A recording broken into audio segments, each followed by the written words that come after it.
মানুষ মানুষ ছেড়ে নাই যে এত বড় আল্লাহর ওলি যদি বলেন সুবহানাল্লাহ।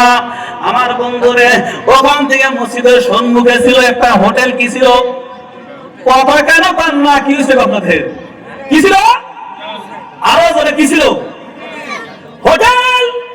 হোটেলের সম্মুখে গিয়ে বললো, হোটেলের মালিককে বললো, বাবা আমি হলাম মুসাফির।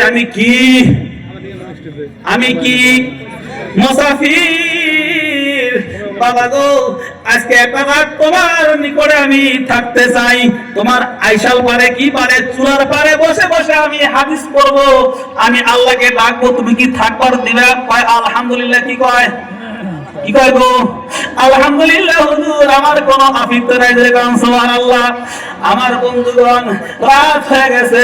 ইমাম আহমদ ইবনে হাম্বল ওই চুলার পারে বসে বসে হাদিস গবেষণা করতেছে, আর ওই দোকানদার যুবক, ও যুবক জানা রাস্তা দিয়ে ঘুরতেছে, যুবক রে হাদিসটা শুনে নাও।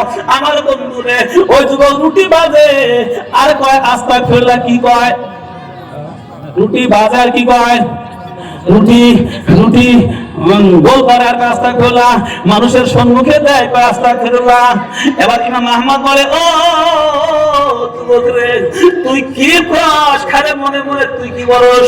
কয় হুজুর গো, আমি কিছু বলি না হুজুর গো, আমি শুধু একটা আমল করি। বলে কোন আমল? হুজুর একটি আমল আমার আছে, আমি একটি আমল করি। খারে বলি আস্তাগফিরুল্লাহ। কি বলি?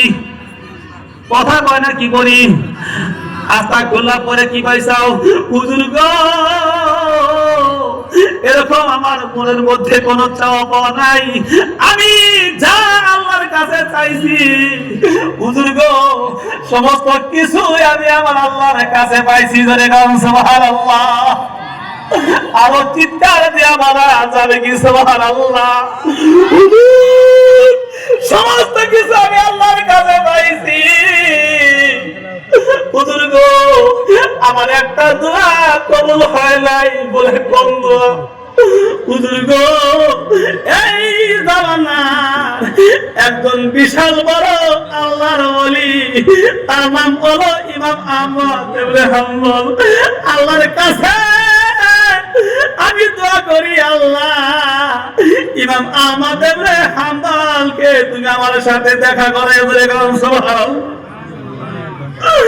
ইমাম আহমদ ইবনে হাম্বল চোখের পানি ছেড়ে দিছে। যুবক কয় কি রে, হোটেলের মধ্যে কাম করে, রুটি বানায়, এত বড় আল্লাহর ওলি দৌড়ায় দয়া যুবককে জড়ায় ধরে আর কয়, ও বাবা তোমার দেখা করতে যাওয়া লাগবে।